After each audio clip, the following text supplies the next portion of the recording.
Welcome to CBS News. I'm Robert Costa, the chief election and campaign correspondent. Joining us is former National Security Advisor John Bolton, who has served in several Republican administrations as a top lawyer and diplomat, including time as the U.S. ambassador to the United Nations. And while he worked in the Trump White House, he has since become a fierce critic of the former president. Ambassador Bolton, thank you for being here. Glad to be with you. Let's begin with foreign policy. The decision to send M1 Abrams tanks over to Ukraine as Germany now sends Leopard tanks over to Ukraine. What does this mean for the war? Well, I think it's the right decision, although it came late, like many decisions, and I think still reflects an overall lack of strategy on the alliance side. But I think the thing to keep in mind is they don't get to Ukraine and go into operation after training until this spring or maybe even summer. So if the Russians are planning anything in the meantime militarily, this decision, delayed as it was, will not have much of an impact. And I just think it underlines, while we've patted ourselves on the back a lot about alliance unity and our effectiveness, a lot remains to be done. This war is approaching its first anniversary. It's grinding pieces of Ukraine into the dust. It's had a heavy effect on Ukrainian civilians. Time is not on the side of the civilian population of Ukraine, and I think we need to keep that in mind. Can Ukraine still win? Yes, I think they can, and I think that's a key point to determining a strategy. When you get into a conflict, and let's be clear, we are in a conflict even though American troops are not involved, you have to know what your objectives are. We say our policy is the full restoration of sovereignty and territorial integrity of Ukraine. That means getting all the Russians out. If that's what we really mean, we need a plan to do that. I'm not saying we have to reveal it all publicly and tell the Russians, but we have to be able to explain to our populations, and the Europeans have to be able to explain to theirs what we're trying to get to and how we're going to get there. Well, let's talk about what we're trying to get to. What is the U.S. policy? What should it be? Beyond sending tanks, what about sending U.S. fighter jets? Yeah. Well, lists of weapon systems don't amount to a strategy. I think the objective of full restoration of sovereignty is right. It was George H.W. Bush's objective in Kuwait after Saddam Hussein invaded in 1990. Bush then said, this will not stand, this aggression against Kuwait.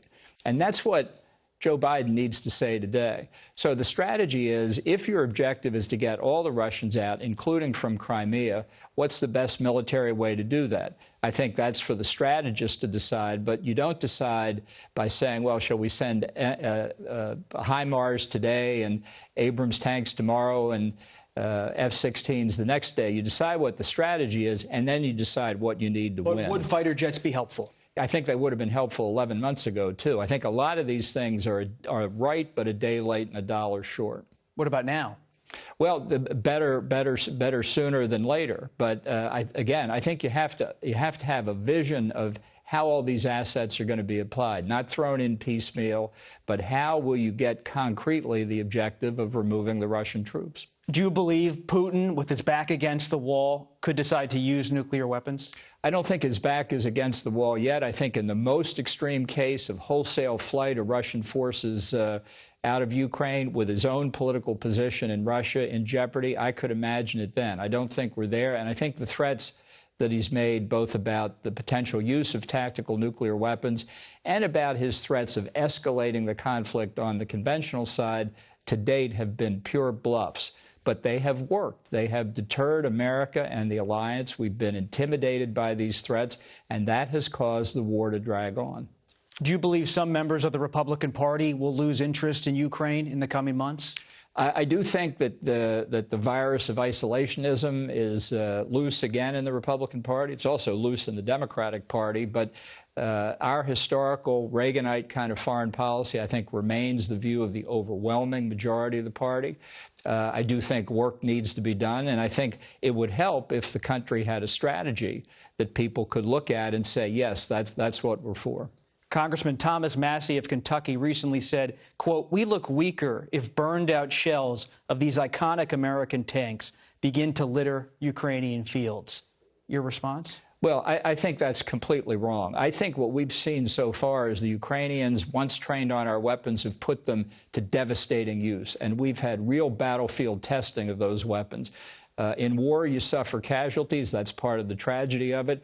But as part of an overall effort with the other NATO allies to push the Russians out of Ukraine, I think we can be successful. And I think this shows American resolve in the face of unprovoked aggression. Again, like George H.W. Bush against Iraq, that in other capitals in the world, and I mean specifically Beijing, they need to learn. You've called for more presidential direction on Ukraine, but what about House Republicans? They do have a majority in the House. What should they do specifically when it comes to funding and weapons on Ukraine? Well, I think they should support the requests that the Ukrainians have made. M16s are a good example right now. But I think the best role for the loyal opposition at this point is to say, Mr. President, you need to tell us what your real objective is. Don't tell us we're leaving it with Ukraine. What's the American objective in Ukraine, and how are you going to get there? Speaking of China, you recently published an op-ed in the Washington Post saying Secretary of State Blinken should call the bluff of the new Chinese foreign minister on North Korea. What exactly would that mean? Well, I think for 20 years or more, we accepted the Chinese line that they didn't want North Korea to have nuclear weapons. It was destabilizing in Northeast Asia. It would hurt their economic growth. I think they were playing us the whole time. I think for China's purposes, a nuclear North Korea helps them. It is a tool against the United States, Japan, and South Korea. So I think we should put responsibility for the North Korean program exactly where it lies, which is with the Chinese. They have the unique capability to tell the North Koreans this program is unacceptable. The energy supplies they give North Korea, the food, the other assistance, give the Chinese real leverage, and we need to say, apply the leverage. What could the U.S. put on the table with China? Well, I think the taking of responsibility for what is really nuclear proliferation, which the Chinese committed they were against just as we did, should be its own reward. I think the mood in Japan and South Korea around the Indo-Pacific is turning heavily against China. We just had the Japanese Prime Minister in Washington after pledging Japan would double its defense budget in 5 years to make it the third largest military in the world, including the purchase of Tomahawk cruise missiles that can hit Beijing. So I think Beijing needs to wake up to this emerging reality. And if they say North Korea is a problem that would provoke instability in Northeast Asia, it's coming true. So they should apply themselves and solve the problem. Speaking of nuclear threats, there's a new report that Iran has highly enriched uranium to build several nuclear weapons if it chooses to do so. That's according to the United Nations top nuclear official from Rafael Mariano Grossi of the International Atomic Energy Agency. That was just in recent days. What's your assessment of the Iranian threat on nuclear weapons? Well, I think the threat is serious. I think it always has been. I think the 2015 nuclear deal was a bad idea. The Iranian government never made a strategic decision to give up the pursuit of nuclear weapons, and they're obviously still at it. What should be done? I think the only real solution to the Iranian threat, which is a threat of terrorism as well as nuclear proliferation, is a new regime. And just coincidentally, the people of Iran are in the streets demanding a new regime. I think the Ayatollahs are at their weakest point since they took power in 1979. And so I think American policy should be help the resistance, provide them communications equipment, find out what else might be helpful to them to see if they can bring the regime down. What about weapons? Doesn't require anything like that from the American side. But this opposition is so widespread across the country and so spontaneous, doesn't have leadership or coordination. I think if we could help them get their act together that way, the overwhelming majority of the people of Iran now want that regime gone. We should help them accomplish that.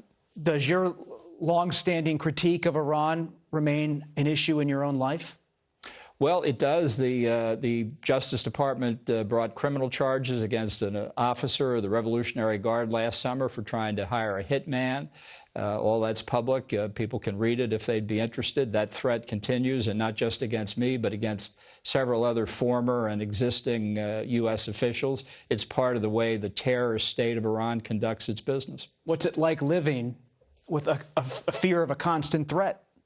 Well, it beats the alternative, that's for sure. And, the circumstances are such. I did what I thought was necessary during my time in the Trump administration as National Security Advisor, and this is one of the consequences. But I think the answer, not just for me, but for security and peace in the Middle East and around the world, is a new regime in Tehran. Is the Biden administration doing enough to keep you safe and secure? I am grateful to the Biden administration for what they're doing for me and for all the others. I have no complaint whatever on that score. The issue of classified records, you've briefed former President Trump, you've briefed many presidents, you've briefed former Vice President Mike Pence, documents found at his Indiana home. Did it surprise you? Well, it surprises me because in the Pence case, I can't think of anybody less likely to deliberately try to get classified documents out of his office. I think what we've seen, that there's a pattern, three cases form a pattern. The transition out process for presidents and vice presidents is obviously flawed and inadequate. And where are the gaps in the system? I think where they occur, at least in these cases, is the packing out of officers who leave the government. And I suspect in the turmoil of the last days, a lot of things just get packed and they don't get checked. So transitioning in is hard enough. Transitioning out is going to have to become harder because there's got to be greater scrutiny of the documents that the people take to their homes or to their private offices once they leave the presidency or the vice presidency. Here's what I don't understand, Ambassador. You served as a national security advisor to the President of the United States. You've briefed the president, the vice president. When you go into these briefings and hand over classified materials, briefing materials, why don't they give the papers back to the briefer or the NSA? Well, in the case of the president and the vice president, you know, if you can't trust them, I don't know who you are going to trust. We were worried constantly about what Trump would do, and I saw examples where he did release highly classified information. In the White House environment, there are safes and storage areas. And I think certainly people tried to do the right thing, and in the vice president's office in particular. For the National Security Council staff, for example, their files were filled with classified information because we deal with it on a daily basis. The same is true at the state defense departments and the CIA. Among most people, most line officials, concern for security is very high. The challenge here is, what is the right thing? Some people think bringing them back to their home or office is fine, or others think it's better just to leave them in the SCIF or inside the secure room. Well, many parts of the White House and the White House complex are SCIFs, and there are strict rules on what you can take out, how you have to take it out. And those rules by the average people working there, I think, are followed in most instances. It's distressing when at the highest levels, where the example should be tightest, we've seen lapses. I think the Trump case is very different from the Pence case, infinitely different. We don't know enough about the Biden case yet. It's probably somewhere in the middle. But these were all examples of transition out of office. So whatever was going on in the office, once they left, that was a time for the extra check to make no classified information was leaving. CBS News learned today that Pence's team did not begin packing its papers until after January 6th, because Trump was continuing to tell everyone he was still going to stay for another term. So there was only a compressed period of time in January, it appears, when the Pence people were packing those boxes. Well, this shows the more of the damage of the Trump presidency. His whole approach after the election, which he lost, was aberrational, and it caused aberrational behavior and exacerbated the chances mistakes, honest mistakes, I think, would be made in the packing out process. In fact, Trump's best defense, if it ever comes to that, for why he had classified information was things were so chaotic at the end he had no idea what was going on, which was unfortunately typical of other parts of his presidency, too. CBS has confirmed that some of these Pence documents marked as classified were found among binders and boxes that contained documents about foreign trips. What does that reveal to you as a former national security advisor, that sometimes these things from a big foreign trip just get thrown together? Well, I think in the briefing materials for foreign trips, there are often classified materials and unclassified materials. So when a traveler comes back, they need to unpack their binder and separate the classified from the unclassified. And that's if that reveals a weakness, then I think we need to do better at that. There's no doubt about it. And on this final thing on this Pence front, you have briefed former Vice President Pence on national security matters. What was he like in those briefings? Did he take documents home? Well, Vice President Pence is a very serious man, and I have the highest regard for him. I think his attention to classification questions was as rigorous as anybody I could imagine, and I don't think he ever consciously would have done anything to endanger classified material. And I'm sorry these errors have occurred, but we'll find out. And he's been fully cooperative, which I think is typical of the man. Speaking of another former Trump administration official, former Secretary of State Mike Pompeo, you're already chuckling. He's been taking shot after shot at you in his interviews and in his new book about your conduct in the White House. He writes in his book that, this is his words, his self-serving stories contain classified information from your book, The Room Where It Happened, and deeply sensitive details about conversations involving a sitting commander-in-chief. That's the very definition of treason, accuses you of treason, then says you should, quote, be in jail for spilling classified information. And he adds, I hope I can one day testify at a criminal trial as a witness for the prosecution against Bolton. A lot there. Yeah. Well, I think those comments reveal more about Pompeo's character than they do about my book. He knows, or should know, that I took that book through a 4-month pre-publication review process, which I can tell you was arduous, to ensure that there was no classified material in the book. And the responsible National Security Council official, a career employee of the National Archives working at the NSC, cleared the book. Trump prevented the clearance from going out because he didn't want the book published before the election. In fact, he said at one point, after the election, no problem. That shows, by his own words, it had nothing to do with classification. He didn't want a book critical of him published, and actually brought a case to try and do it, a classic prior restraint. And that's all on the public record. Pompeo could have found that out unless he was part of the effort to repress the book to begin with. One thing that people should bear in mind on this process, the Justice Department, political appointees, and officials from the White House counsel's office questioned this NSC senior director who reviewed the book before the case was brought to get her to change her evaluation. They kept her in conference rooms in the White House complex over a 5-day period for 18 hours to try to get her to change her judgment, which she would not do. And then they didn't inform the court about that. So I'm perfectly comfortable there's no classified information in the book. I went through the process. The president aborted the process. And I think somebody ought to take a look at that, frankly. You've been critical of Secretary of State Pompeo. You've at least talked a lot about his private remarks to you. You've said he's mocked the president behind the president's back, behind Trump's back. What did he say? Let's hear it. Well, I put several of those conversations in my book because I thought it demonstrated his hypocrisy, but also his real attitude. And I think Mike Pompeo's biggest problem is that he's let his ambition, and everybody in Washington is ambitious, but he let his ambition overcome his principles. He's casting himself as an ally of former President Trump. What did he say about Trump behind Trump's back? Well, at one point, I'm not sure I can say this on television, but in the first meeting with Kim Jong-un, he passed me a note after a comment by Trump that said, he's so full of and we talked about our dissatisfaction with Trump's decisions in connection with Iran and a number of other issues. And I recount those in my book. I think it's fair to say that our views were essentially the same. I don't think we ever made a pact to resign together, but we both talked about it. What were those conversations like? What did Pompeo say to you, Secretary of State to NSA, about Trump and his conduct and the necessity, perhaps, to take action at some point? What exactly was said? Well, the exact words are in my book, and if I had brought it, I would give you upstairs in my office. I'd give you a reading of it. But they were very direct and critical of the president and his inattention to detail, his changing of his mind on almost a constant basis, the difficulty of trying to carry out even the policy he wanted because he kept changing the way he wanted it.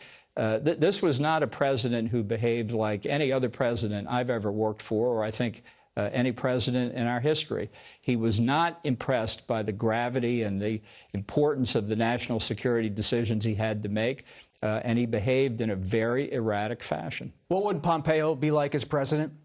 I think Pompeo is bright enough to be president, but I would very much worry that his ambition once again would overtake his principles. And I think the way he approached not just me, but apparently other former colleagues in the book shows the lack of character that probably renders him unfit to be president. Unfit to be president, in your view? In my view. Former President Trump now welcome back onto Facebook, Instagram by Meta. A mistake or not? Look, I think the answer to the power of the social media companies is the repeal of Section 230 of the Communications Act that gives them immunity. I think private companies can say and do what they want, subject to challenge if they violate people's rights. But I think the immunity that they've got has created an impossible situation where they're neither fish nor fowl. They're neither entirely public nor entirely private. And there isn't any good answer until that section of the law is repealed. Former President Trump returning to the campaign trail, going to South Carolina, New Hampshire, his first events in quite some time. What's your view of how his campaign's going so far? I think it's going downhill, and I think it'll continue to go downhill. I think Republicans, especially after the November 8 elections last year, see that he's poisoned to the ticket. He cannot be elected president. If he were the Republican nominee, he would doom our chances to get a majority in the Senate and the House. I don't think he's going to be the Republican nominee. I worry about the danger he can cause, and it'll be very interesting to see how people like Mike Pompeo deal with it once they're running against each other. Is Trump a threat to national security? I think he is. I believe that the damage he did during his term was significant but repairable. I strongly opposed him getting a second term because I worried that what he would do in a second term might be irreparable.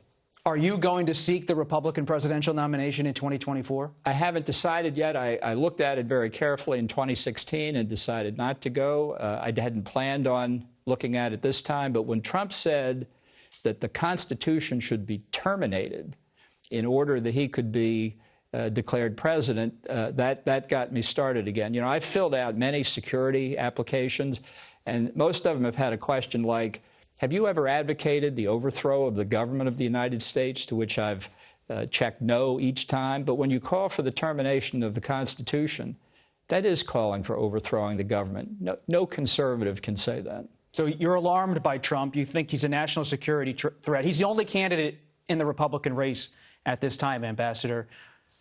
Are you frankly leaning toward getting in at some point this year or leaning against it?